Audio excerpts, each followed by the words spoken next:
باللہ العلی العظیم اعوذ باللہ السمیع العلیم من الشیطان اللعین الرجیم بسم اللہ الرحمن الرحیم الحمد للہ الدال علی وجودہ بخلقہ وبمحدث خلقہ علی ازلیتہ وباشتباہہم اللہ شبہ لہ لا تستلمه المشاعر ولا تحجبه السواتر لافتراق الصانع والمصنوع والحاد والمحدود والرب والمربوب الاحد لا بتاویل عدد والخالق لا بمعنى حرکت ونسب والسمیع لا بعدات والبصیر لا بتفریق علت والشاہد لا بمماسات والبائن لا بتراخی مسافہ والصلاة والسلام علی سید النبی الامی المکی المدنی العربی سیدنا و حبیبنا و طبیب قلوبنا و صاحب التاج والمعراج و صاحب لواء الحمد ابی القاسم محمد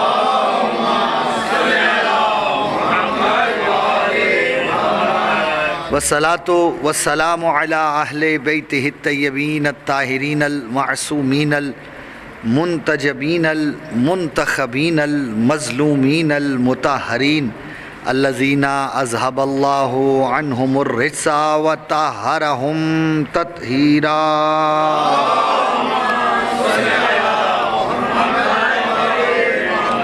ولعنۃ اللہ الدائمۃ علی اعدائہم اجمعین من یومنا ھذا الی یوم الدین اما بعد فقد قال اللہ تبارک و تعالی فی کتابہ المجید و خطابہ الحمید وہو اصدق القائلین وقولہ الحق بسم اللہ الرحمن الرحیم تبارک الذی نزل الفرقان علی عبدہ لیکون للعالمین نذیرا الذی لہ ملک السماوات والارض ولم یتخذ ولدا ولم یکن لہ شریک فی الملک وخلق کل شیء فقدرہ تقدیرا۔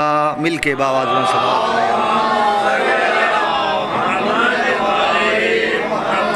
درود پڑھنا بہت بڑی عبادت ہے، مل کے باواز بلند صلوات پڑھیے گا۔ اللہ صلی علی محمد۔ نعرہ تکبیر، ماشاءاللہ کافی بیٹھے ہیں، مل کے نعرہ تکبیر، اللہ، نعرہ رسالت، نعرہ رسالت، نعرہ حیدری، حیدری، مل کے باواز بلند صلوات پڑھیے گا۔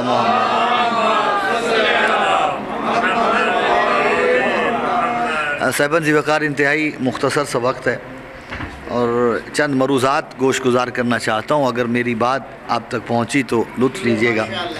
سورہ فرقان کی ابتدائی آیات تلاوت کرنے کا شرف حاصل کیا گیا۔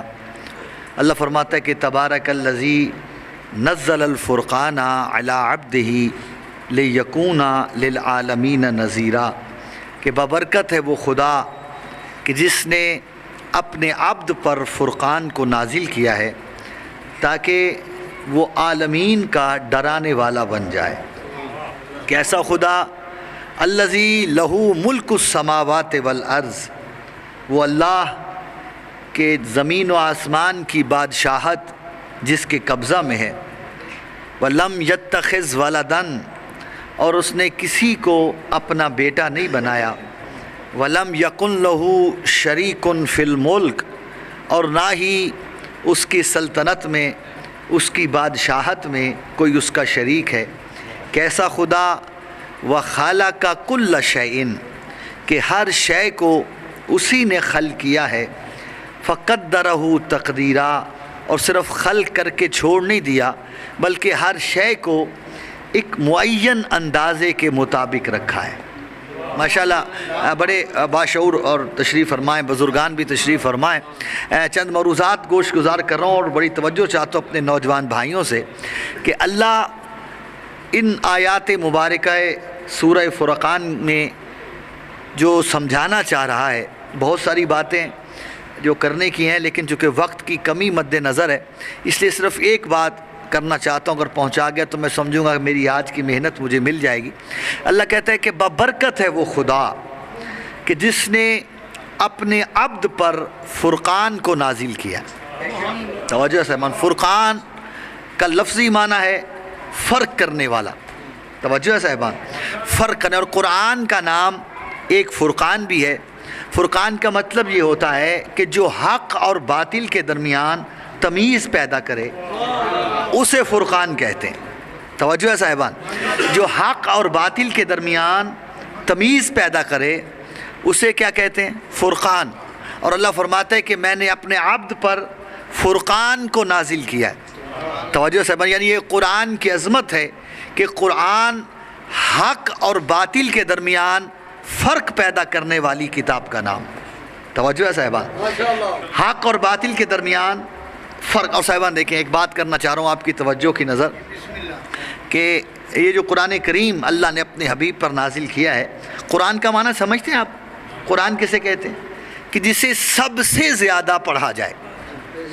یعنی قرآن کریم وہ کتاب ہے جو کائنات میں سب سے زیادہ مرتبہ پڑھی گئی، سب سے زیادہ مرتبہ پڑھی جا رہی ہے، اور قیامت تک سب سے زیادہ مرتبہ پڑھی جائے گی. توجہ ہے صاحبان، اس لیے اس کتاب الہی کا نام قرآن ہے. اور صاحبان یقین مانیے گا کہ کوئی بھی کتاب ایسی نہیں ہے کہ جسے اتنی دفعہ پڑھا گیا ہو جتنی دفعہ قرآن کو آج تک پڑھا جا چکا ہے. اور کسی کتاب کے اتنے حافظ نہیں ملیں گے جتنے قرآن کے حافظ موجود ہیں. ایسے ہے یا نہیں ہے صاحبان؟ اور مزے کی بات یہ ہے، ماشاءاللہ یہ بزرگان تو یقیناً قرآن کی تلاوت کرتے ہیں. اور میرے بچے اور نوجوان بھائی، ایک گزارش کرنا چاہ رہا ہوں کہ اپنے گھر میں روزانہ قرآن ضرور کھولا کریں. یہ واحد کائنات کی کتاب ہے جو اللہ کی نازل کردہ ہے. اسے آپ جتنی دفعہ پڑھیں گے ہر دفعہ یہ نیا لطف عطا کرتی. میری بات پہنچی ہے صاحبان؟ مثلا اگر آپ قرآن کریم کو ترجمے سے پڑھنا شروع کریں، ایک ہی مترجم کا ترجمہ سامنے رکھ کے قرآن کو پڑھنا شروع کریں، ترجمے کے ساتھ پڑھیں، اور یقین مانیے گا جتنی دفعہ آپ قرآن کو پڑھیں گے ہر دفعہ قرآن اپنے نئے معنی آپ کے سامنے پیش کرے گا. توجہ صاحبان، ہر دفعہ قرآن، کیونکہ قرآن میں ہر خشک و تر کا ذکر موجود ہے. توجہ صاحبان، اس لیے قرآن ہر دفعہ اپنے نئے معنی اہل ایمان کے سامنے ظاہر کرتا ہے. اور یہ قرآن کا معجزہ ہے کہ اہل ایمان کو ہر دفعہ قرآن نئے علم سے روشناس کراتا ہے. وہیں یہ قرآن نااہل سے اپنے معنوں کو چھپا لیتا ہے. میری بات پہنچی ہے صاحبان؟ اور یہی وجہ ہے کہ رسالت مآب کی حدیث موجود ہے کہ کچھ لوگ ایسے ہوں گے جو قرآن پڑھیں گے لیکن قرآن ان کے حلق سے نیچے نہیں اترے گا. توجہ صاحبان، کیوں؟ اس لیے کہ ان کے دل میں ایمان، گھبرائے تو نہیں بیٹھے نا صاحبان، ایمان نہیں. اور اللہ نے اس اتنی عظیم کتاب کو نازل کس پہ کیا؟ بولیں تھوڑا سا میرے ساتھ. میں آپ سے پوچھنا چاہتا ہوں، تھوڑا سا بولیے گا میرے ساتھ، کس پہ نازل کیا قرآن کو؟ حضور پہ. اچھا، قرآن کریم میں اللہ نے اپنے رسول کے متعدد القاب ذکر کیے ہیں. توجہ، کبھی یاسین کہا، کبھی طٰہٰ کہا، کبھی مزمل کہا، کبھی رسول کہا.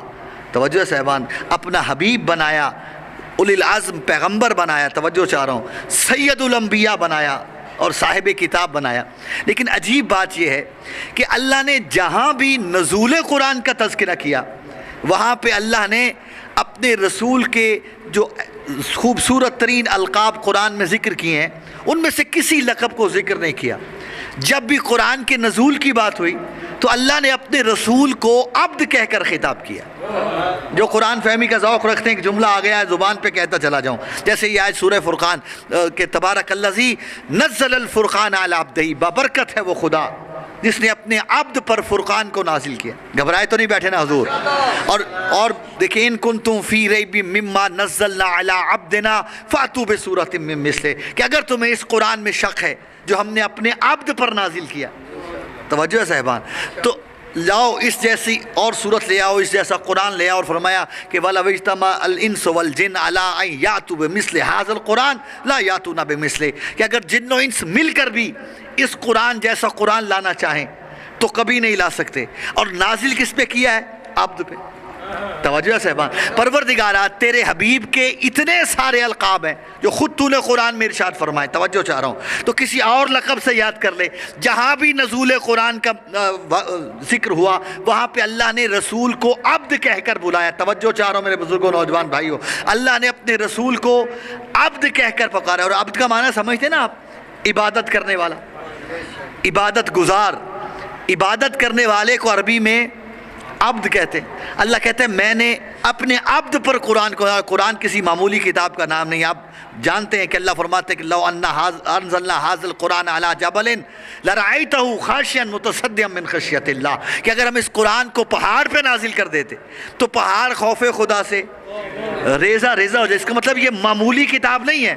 تو پروردگار جب یہ معمولی کتاب نہیں اور جس رسول پہ تو اسے نازل کر رہا ہے وہ تیرا سید الانبیاء ہے, وہ مقصد تخلیق کائنات ہے, تو پروردگارا اپنے حبیب کے لیے کسی اور لقب کا انتخاب کیوں نہیں کیا؟ فرمایا سمجھانا یہ چاہتا ہوں کہ مجھے اپنے رسول کا عبد ہونا اتنا عزیز ہے کہ اس عظیم کتاب کے نزول کے ساتھ جب بھی میں نے اس کا تذکرہ کیا تو دنیا کو سمجھانا چاہا کہ وہ مصطفیٰ جس پر میں نے قرآن کو نازل کیا ہے وہ بھی میرا عبد ہے, وہ بھی میری عبادت کرتا ہے. جب وہ میری عبادت سے مستثنا نہیں تو انسان تو میری عبادت کو کیسے چھوڑ پائے گا؟ میری بات پہنچی ہے صاحبان؟ تھوڑی سی مشکل بات ہے لیکن آپ کی توجہات پہ انحصار کر رہا ہوں, بڑی توجہ چاہتا ہوں کہ کہا. اور صاحبان دیکھیں یقیناً آپ بھی عبادت کرتے ہیں یا نہیں کرتے؟ بھائی نماز عبادت ہے, روزہ عبادت ہے, حج عبادت ہے, زکوٰۃ دینا عبادت ہے, خمس دینا عبادت ہے, آل محمد سے محبت کرنا یہ بھی عبادت ہے, ان کے دشمنوں سے بیزاری رکھنا, بولے میرے ساتھ, عبادت. تو عبد ہوئے یا نہیں ہوئے آپ؟ بولے تو صحیح. عبد ہے نا بزرگوں؟ تھوڑا سا میرا ساتھ دیجیے گا. عبد ہیں یا نہیں ہیں؟ توجہ سے. عبد آپ بھی ہیں, عبد مصطفیٰ بھی ہے. توجہ سے. لیکن فرق کیا ہے آپ کے عبد ہونے میں اور رسول کے عبد ہونے میں؟ کہ مطلب میں یہاں کھڑے ہو کے زندگی کے سارے کام چھوڑ دوں, 24 گھنٹے نماز پہ نماز پڑھوں, روزے پہ روزہ رکھوں, خدا مجھے کبھی نہیں کہے گا کہ تو نے بہت عبادت کر لی ہے بس کر. جسے سمجھ آئیے میری بات بولیں, کبھی کہے گا مجھے خدا؟ کیوں؟ میں جتنی بھی عبادت کر لوں اس کی عبادت کا حق نہیں ادا کر سکتا. ایسے نا صاحبان. تو کائنات میں واحد انسان ہے مصطفیٰ, ایسا عبد ہے کہ اللہ کہتا نظر آیا میرا حبیب قم اللیل الا قلیل, عبادت کر لیکن تھوڑی کم کیا کر. توجہ چاہ رہا ہوں, یعنی اللہ سمجھانا چاہتا ہے کہ جو معیار عبادت مصطفیٰ کا ہے وہ کائنات میں کسی کا نہیں ہو سکتا. توجہ صاحبان. اور صاحبان دیکھیں ایک بات آ گئی ہے, ناراض نہیں ہونا, بات کر رہا ہوں. عبادت کرتے ہیں نا آپ؟ یقیناً کرتے ہیں, لیکن جب بھی عبادت کرتے کسی لالچ میں کرتے. بولے میرے ساتھ, ہے نا؟ لالچ ہے, یا جنت میں جانے کا لالچ ہے. ایسے آئیے نہیں بھائی میں نماز پڑھوں گا, اگر نہیں پڑھوں گا تو جہنم میں ڈال دیا جاؤں گا. توجہ چاہ رہا ہوں. روزہ رکھوں, اگر نہیں رکھوں گا تو قیامت کے دن اس کی سزا بھگتنا پڑے, جہنم میں چلا جاؤں. محمد و آل محمد سے محبت رکھوں, اگر ان سے محبت نہیں رکھی تو پھر جنت نہیں ملے گی. ایسے ہے ہی نہیں. یعنی جتنی بھی ہم عبادات کرتے ہیں وہ لالچ میں کرتے ہیں. 2 وجہ ہیں لالچ کی, یا جنت میں جانے کا شوق ہے یا جہنم سے بچنے کا خوف ہے. توجہ چاہ رہا ہوں. یا جنت میں جانا چاہتے ہو یا جہنم سے بچہ. یہ ہماری ابدیت کا معیار صرف اتنا ہے. توجہ چاہ رہا ہوں کہ ہماری ابدیت, ہماری عبادت لالچ کے تحت ہے, یا جنت میں جانے کا لالچ یا جہنم کے عذاب سے بچنے کا لالچ. پوری کائنات میں صرف ایک انسان ایسا نظر آیا کہ جو اللہ کی عبادت کسی لالچ میں نہیں کرتا, اس کا نام ہے علی ابن ابی طالب. علی کہتے نظر آئے کہ پروردگارا تیری عبادت نہ تو میں تیری جنت کی لالچ میں کرتا ہوں نہ تیرے جہنم کے خوف سے کرتا ہوں, اس لیے کرتا ہوں وجدتک اہلا للعبادہ, کہ میں علی نے تجھے عبادت کے لائق پایا ہے.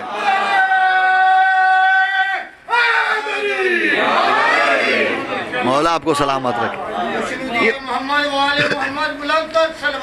اللہ صلی علی محمد. متوجہ سر, یہ فائد علی کی ذات ہے جو کائنات میں کسی لالچ کے بغیر عبادت کرتی. توجہ صاحبان, ہم سب لالچ سے عبادت کر, جتنی بھی عبادت کر لیں وہ کم ہے. کیوں؟ اس لیے کہ ہم اس کی دی گئی نعمتوں کا شکرانہ کما حق ہو ادا نہیں کر سکتے. ایسے ہیں صاحبان. تو کائنات میں واحد انسان ہے کہ جس کے لیے اللہ نے کہا میرے حبیب اپنی عبادت کو کم کر دے. وہ کون ہے؟ وہ اس کا عبد خاص محمد مصطفیٰ ہے. یعنی اللہ نے یہ قرآن میں یہاں بھی نزول قرآن، جس بات کے لیے میں زحمت دے رہا تھا کہ جہاں بھی نزول قرآن کا تذکرہ کیا وہاں رسول کو اپنا عبد کہہ کے بلایا. گھبرائے تو نہیں ہے صاحبان؟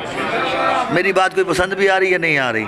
اجازت ہے ایک جملہ اور کہہ دوں، بڑی توجہ چاہ رہا ہوں کہ اللہ نے جہاں بھی نزول قرآن کا تذکرہ کیا وہاں پہ رسول کو کیا کہا؟ میرا عبد ہے. یعنی رسول کی عبادت اللہ کو اتنی پسند ہے کہ اس نے مصطفیٰ کو اپنا عبد کہا ہے. اور یقین مانیے یہ محمد و اہل بیت محمد اللہ کے ایسے عبد ہیں کہ جنہوں نے ساری کائنات کو عبادت کا طریقہ سکھایا. توجہ صاحبان، انسان کو اگر عبادت کا طریقہ سکھایا تو محمد و اہل بیت محمد نے صرف انسان کو نہیں بلکہ ملائکہ کو جنہوں نے عبادت کا طریقہ سکھایا وہ محمد و اہل بیت محمد ہیں. اسی موسوم کہتے ہیں نظر آئے کہ عبدنا وعبدت الملائکۃ بعبادتنا فسبحنا وسبحت الملائکۃ بتسبیحنا. ارے ملائکہ کو عبادت کا طریقہ معلوم نہیں تھا، ہم محمد و آل محمد نے عبادت کی تو فرشتوں کو عبادت کرنا آیا. ہم نے تسبیح کی انہیں تسبیح کرنے کا سلیقہ آیا. ہم نے سجدہ کیا تو فرشتوں کو سجدہ کرنے کا طریقہ آیا. تو قبلہ جن کی عبادت فرشتوں کو عبادت سکھائے پھر ان سے بڑھ کے کائنات میں کوئی عبادت گزار کیسے بن سکتا ہے؟ میری بات پہنچ رہی صاحبان؟ جس بات کے لیے میں زحمت دینا چاہ رہا تھا کہ صاحبان دیکھیں اللہ نے جہاں نزول قرآن کا تذکرہ کیا وہاں رسول کو کس لقب سے یاد کیا؟ بولے بولے حضور، عبد سے. اور قرآن میں نے پہلے اس کیا کسی معمولی کتاب کا نام نہیں، قرآن معجزہ ہے. توجہ چاند، معجزہ ہے یا نہیں ہے؟ کیونکہ اس کا چیلنج آج تک موجود ہے اور بہت بڑا معجزہ ہے.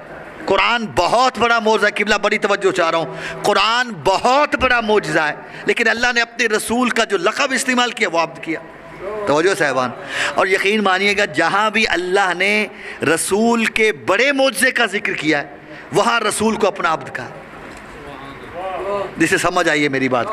سبحان الذی اسریٰ بعبدہ لیلا من المسجد الحرام الی المسجد الاقصی الذی بارکنا حولہ لنریہ من آیاتنا. پاک ہے وہ خدا جو اپنے عبد کو لے گیا، راتوں رات لے گیا، مسجد الحرام سے لے گیا الی المسجد الاقصی الذی بارکنا حولہ، اس بلند ترین مسجد تک لے گیا. اللہ فرماتا ہے جس کے ارد گرد کو بھی میں نے بابرکت بنایا. اس آیت سے واقف ہے نا آپ؟ اس آیت کو آیا ہے معراج کہتے ہیں اور معراج رسول کی زندگی کا سب سے بڑا معجزہ ہے. توجہ میری طرف رکھیے گا حضور، معراج رسول کی زندگی کا سب سے بڑا معجزہ ہے. قبلہ ایک بات آپ کی توجہات کی نظر رک کے کرتا چلا جاؤں، یہ دنیا آج تک پریشان ہے کہ رسول اس ظاہری جسم کے ساتھ معراج پہ جا کیسے سکتے ہیں. توجہ ہے نا صاحبان؟ کیونکہ دیکھیں ایک بات کرنا چاہ رہا ہوں، یہ جو بالخصوص جو فلاسفر حضرات ہیں نا، فلاسفر، یہ میرے پڑھے لکھے دوست آپ تشریف فرمائیں، آپ کی نظر ایک جملہ کرنا چاہوں. فلاسفر حضرات آج تک پریشان ہیں کہ رسالت مآب اس ظاہری جسم کے ساتھ وہ او ادنا کی منزل تک چلے کیسے گئے. قبلہ بڑی توجہ چاہ رہا ہوں کیونکہ وہ کہتے ہیں یہ جو کائنات ہے نا، پیاز دیکھے کبھی؟ پیاز آپ نے پیاز دیکھے نا؟ کیا ہوتا ہے پیاز میں؟ تہ در تہ ہوتا ہے، تہیں ہوتی ہیں نا. وہ کہتے ہیں یہ ساری کائنات یہ تہیں ہیں. توجہ صاحبان، اس میں سے کوئی کثیف جسم، مادی جسم گزر نہیں سکتا.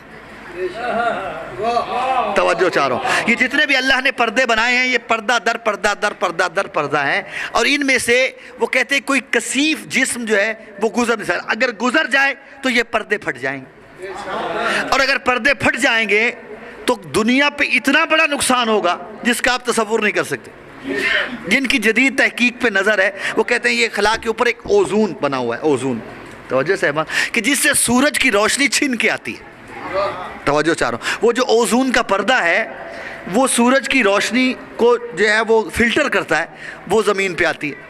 اگر سورج کی روشنی براہ راست زمین پہ پڑنے لگ جائے، توجہ چاہ رہا ہوں، تو اس سے انسان میں بہت ساری بیماریاں جنم لے لیں.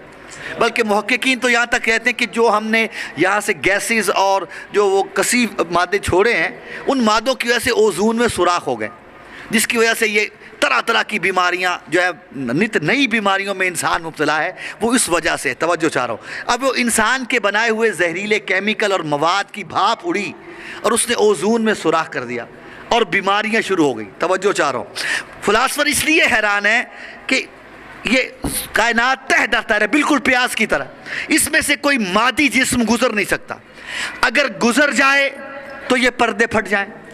توجہ چاہ رہا ہوں۔ اور ان پردوں کا دوبارہ جڑنا ضروری ہے، ورنہ کائنات کا نظام تہوبالا ہو جائے۔ توجہ صاحبان، اور فلسفی کہتے ہیں کہ معراج اس لیے محال ہے کہ اس سے اگر کوئی جسم ان پردوں سے گزر جائے تو اس کے لیے خرق و التیام لازم آتا ہے۔ خرق کا معنی پھٹ جانا، التیام جڑ جانا۔ گھبرائے تو نہیں ہے صاحبان، آج مشکل باتیں لے کے بیٹھ گیا ہوں۔ خرق و التیام لازم آتا ہے۔ توجہ چاہ رہا ہوں، خرق و التیام، اور یہ محال ہے۔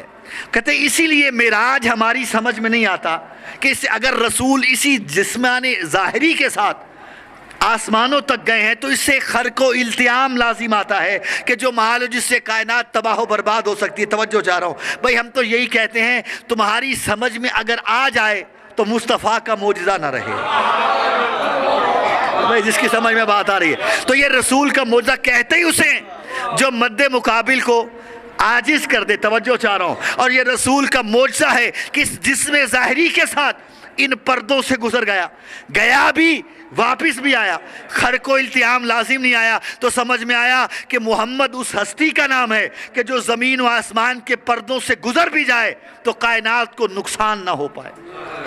میری بات پہنچی ہے صاحبہ؟ دیکھیں ایک بات جو بات میں کرنا چاہ رہا تھا، یہ جو بزرگان تشریف فرمائے، انہوں نے علامہ افضل حسن زیدی صاحب قبلہ مرحوم اعلیٰ مقاموں کو سنا ہوگا، وہ ایک جملہ فرمایا کرتے تھے کہ دنیا آج تک اس بات پہ پریشان ہے کہ یہ زمین سے اٹھ کے اور ادنا کی منزل تک جا کیسے سکتے ہیں۔ توجہ، وہ کہتے ہیں مجھے اس بات پہ حیرانی نہیں، وہ فرمایا کرتے تھے میں حیران اس بات پہ ہوں کہ ادھر کی مخلوق ہو کر ادھر کیسے آ گئے۔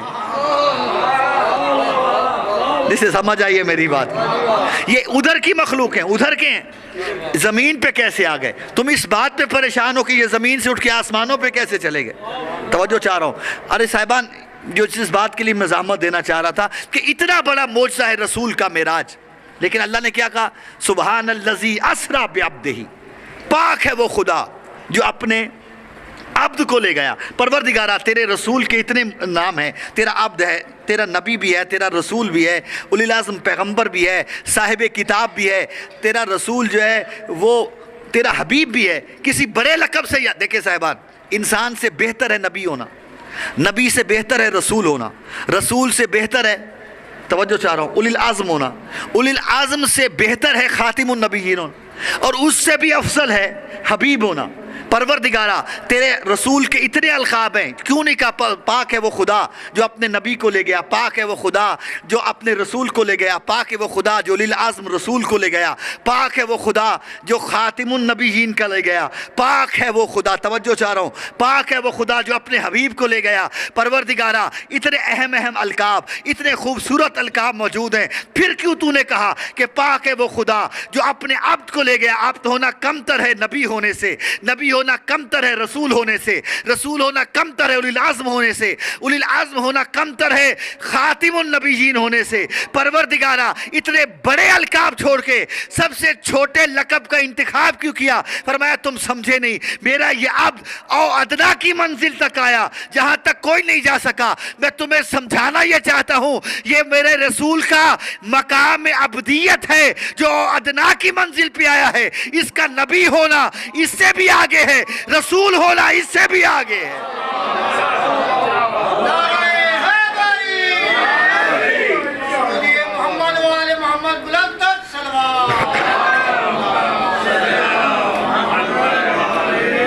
حضور وقت ختم ہو گیا، مجھے بھی آگے پہنچنا، لیکن ایک جملہ آپ کی محبت کے ساتھ رک کے کرتا چلا جاؤں۔ بھئی رسول کہاں تک گئے؟ او ادنا کی منزل تک گئے جہاں تک کوئی نہیں جا سکا، رسول وہاں چلے گئے۔ بس قبلہ گفتگو شروع ہوئی، لہجہ کچھ جانا پہچانا نکلا۔ مرضی ہے آپ کی، مرضی ہے بھائی. لہجہ کچھ جانا پہچانا نکلا. قادتنا کیف نعرفہم کتاب کا سید آیت اللہ علی میلانی نے اس جملے کو نقل کیا. جب لہجہ جانا پہچانا نکلا تو رسالت امام نے سوال کر دیا، پروردگار احدثتنی ام علی، پروردگار یہ تو بول رہا ہے یا علی بول رہا ہے؟ جو میرے ساتھ چل پاؤ، یہ تو بول رہا ہے یا علی بول رہا ہے؟ آواز قدرت ہے میرا حبیب انا لا کلشیا، میں کسی جیسا نہ، میری کسی کے ساتھ مثال نہیں دی جا سکتی. جب کہہ رہا مثال نہیں دی جا سکتی تو پروردگار یہ لہجہ علی، توجہ چاہ رہا ہوں. کہا ہاں میرا حبیب یہ علی کا لہجہ ہے، یہ علی نہیں ہے، علی کا لہجہ ہے. توجہ چاہ رہا ہوں، یہ علی نہیں ہے، لہجہ علی ہے. پروردگارا لہجہ علی ضرورت کیا ہے؟ کہا فرمایا حبیب تو چلا تھا نا زمین سے اور ادنا کی منزل تک آ کے مجھ سے گفتگو کرنا تھی، تو میں نے سوچا تجھ سے کس لہجے میں بات کروں. میں نے پوری کائنات میں دیکھا، مجھے تیرے دل میں علی کے سوا کچھ نظر ہی نہیں آیا.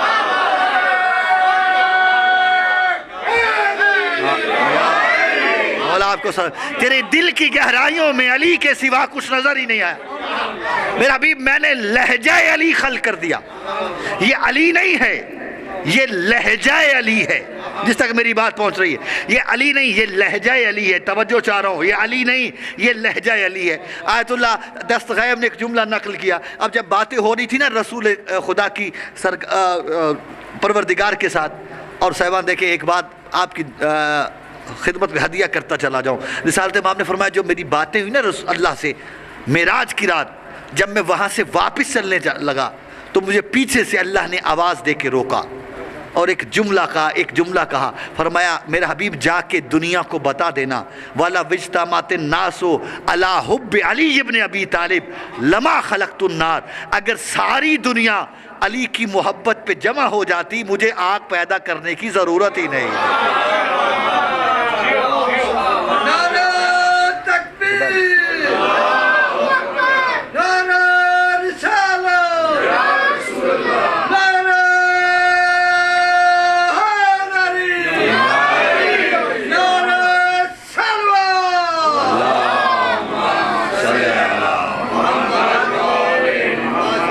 اگر ساری دنیا محبت علی پہ جمع ہو جائے تو مجھے اللہ کو جہنم پیدا کرنے کی ضرورت ہی نہیں. یہ آخری بات جو اللہ نے شب معراج رسول فرماتے ہیں مجھے کہی وہ یہی تھی کہ اگر ساری دنیا محبت علی پہ جمع ہو جاتی تو مجھے جہنم کو پیدا کرنے کی.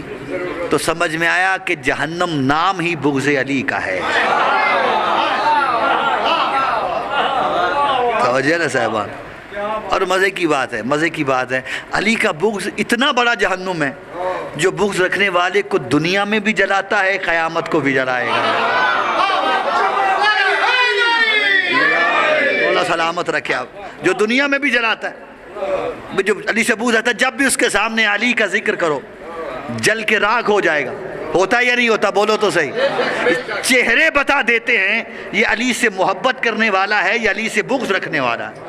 اور یہ میرا جملہ نہیں ہے، یہ خدا گواہ یہ میرا جملہ نہیں ہے. حضرت ابو بکر صدیق فرماتے ہیں کُنَّا نَعْرِفُ الْمُنَافِقِينَ فِي عَهْدِ رسول اللہ بِبُغْضِهِمْ علی ابن ابی طالب. حضرت ابو بکر فرماتے ہیں کہ ہم رسول کے زمانے میں منافقوں کی پہچان علی کے بغض سے کیا کرتے تھے. حیدری کُنَّا نَعْرِفُ الْمُنَافِقِينَ فِي عَهْدِ رسول اللہ بِبُغْضِهِمْ علی ابن ابی طالب. توجہ چاہ رہا ہوں کہ ہم منافقین کو رسول کے عہد میں، رسول کے زمانے میں علی کے بغض سے پہچان لیتے. اگر علی سے محبت کرتا ہوتا تو ہمیں پتہ چل جاتا یہ مومن ہے، اور علی سے بغض رکھتا ہوتا تو ہمیں پتہ چل جاتا یہ منافق ہے. تو قبلہ یہ ہمارا نعرہ نہیں ہے، خدا کی قسم یہ ہمارا نعرہ نہیں ہے. 1400 سال پہلے سے اصحاب پیغمبر کا نعرہ تھا کہ حب علی رحمت اللہ بغض علی لعنت.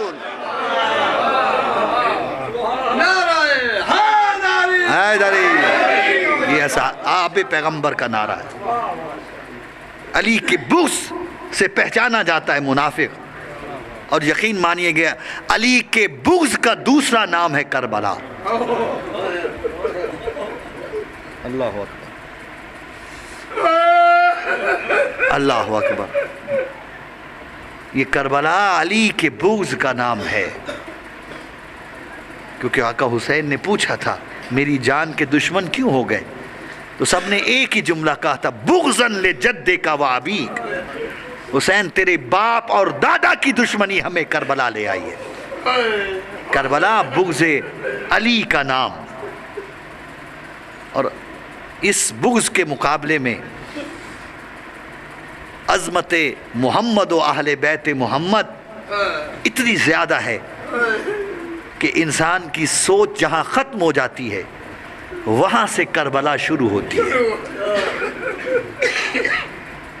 جہاں فکر انسانی ختم ہو جائے وہاں کربلا کی ابتدا ہے، اور اس کربلا کو کربلا بنانے کے لیے حسین نے سب کچھ قربان کر دیا، جوان دیے، مہمان دیے، بچے ذبح کروائے۔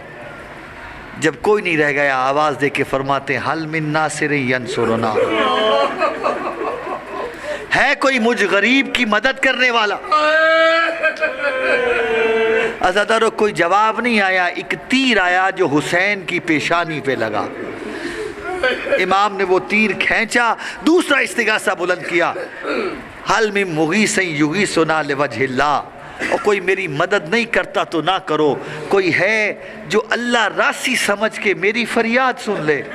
عزادارو ایک اور تیر آیا جو حسین کے ہونٹوں پہ لگا، تیرے امام نے آخری استغاثہ بلند کیا، اللہ کرے میں لفظ سمجھا سکوں، فرمایا حل من ذاب یذب عن حرم رسول اللہ، کوئی میری مدد نہیں کرتا تو نہ کرو، کوئی میری فریاد نہیں سنتا تو نہ سنو، کوئی ہے جو نبی کی بیٹیوں کو مدینے پہنچا دے۔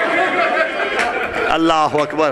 عزادارو ایک 3 نوکوں والا تیر آیا جو حسین کے سینے میں پیوست ہوا، حسین نے تیر کھینچا، خون اگلا، خون ابلا، عزادارو حسین منہ کے بل زمین پہ گرے۔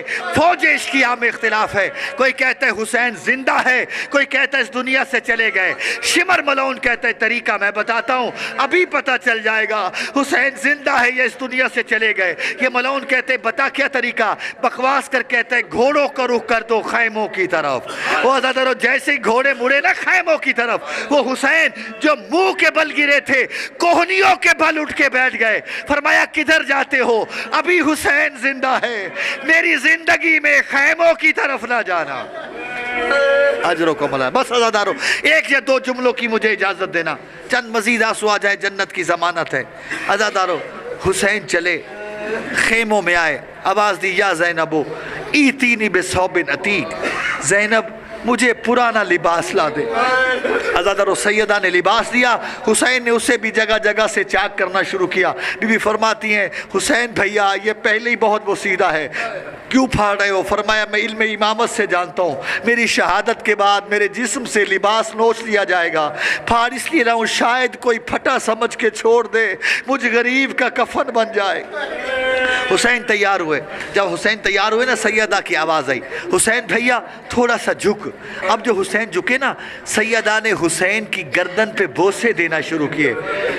حسین فرماتے بہن کیا کر رہی ہو؟ فرمایا اماں زہرا کی وصیت تھی بھیا، جب حسین آخری ودا کے لیے آئے میری طرف سے حسین کی گردن پہ بوسے دینا، کیونکہ اس گردن پہ خنجر چلے گا۔ کہا اچھا بہن یہ ہے تو ذرا اپنی کلائیوں کو میرے سامنے کر۔ زینب نے کلائیاں آگے کی، حسین نے زینب کی آستینوں کو الٹا، سیدہ کی کلائیوں پہ بوسے دیے۔ زینب فرماتی بھیا کیا کر رہے ہو؟ فرمایا بابا علی نے کہا تھا حسین جب آخری ودا کے لیے آنا زینب کی کلائیوں پہ بوسے دینا، ان کلائیوں میں رسیاں پہنائی جائیں۔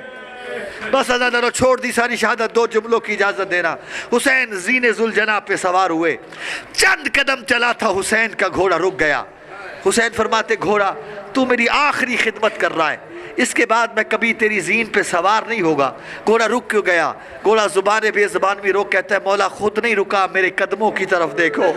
اب جو حسین نے دیکھا جن کی چھوٹی چھوٹی اولاد ہے، 4 سالہ سکینہ ہے، گھوڑے کے سموں سے لپٹی ہوئی ہے، کہہ رہی ہے گھوڑا میرے بابا کو میدان نہ لے جانا، صبح سے جو بھی گیا ہے واپس نہیں آیا۔ حسین گھوڑے کی زین سے اترے، سکینہ کو سینے سے لگایا۔ سیدہ نے ایک سوال کیا بابا استسلمت للموت، بابا آپ بھی شہید ہونے کرنے جا رہے ہو؟ سنو گے حسین کا جواب، فرمایا کیف لا یستسلم الی الموت من لا ناصر لہ ولا معین، ارے وہ کیسے نہ جائے جس کا کوئی رہ نہ گیا ہو۔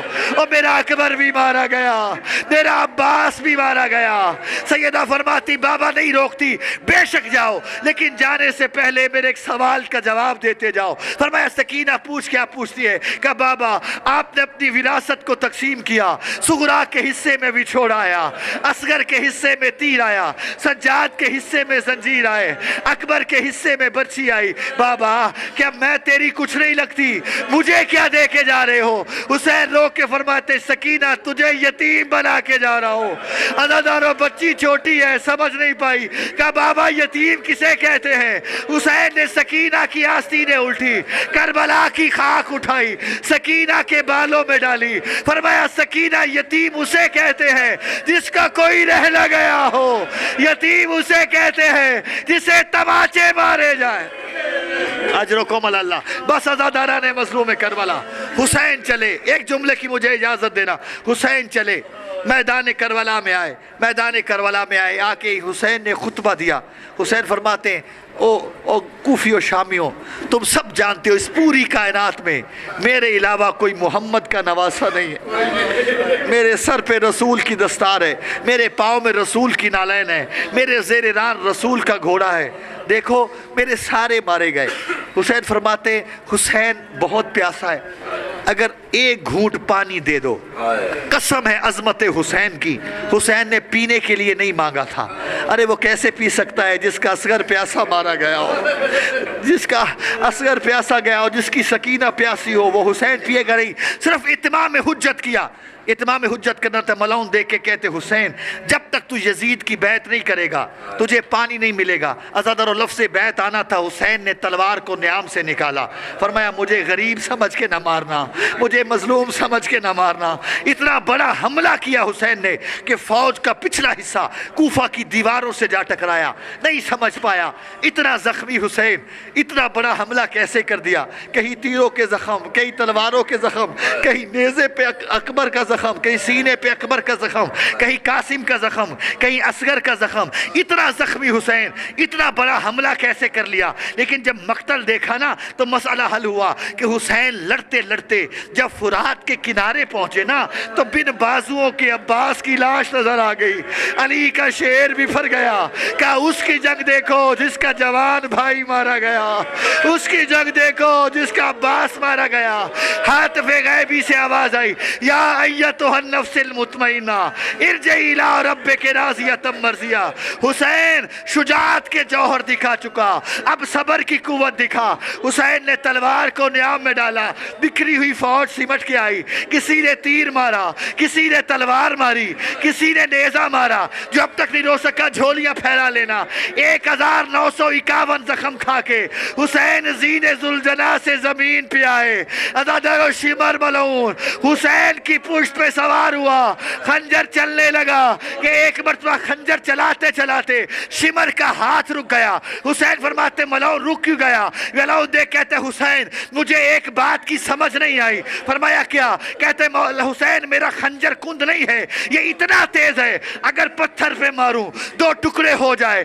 اللہ جانے تیری گردن کیوں نہیں کٹتی؟ کہا ٹھہر تیری مشکل کو حسین آسان کرتا ہے۔ تھوڑا سا رخ پھیرا حسین نے، خنجر کے نیچے سے ایک آواز دی، اماں زہرا اب ہاتھ ہٹا لے، اماں زہرا اب ہاتھ ہٹا لے۔ شمر کا خنجر چلا، الا قتل الحسین۔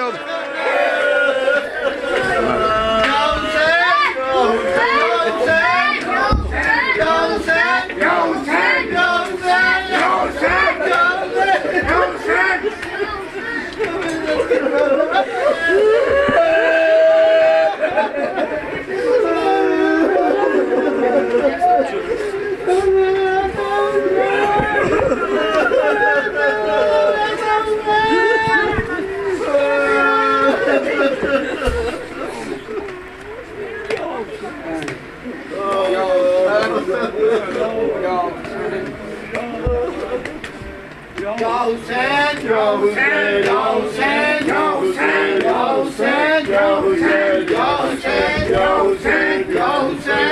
Hussein,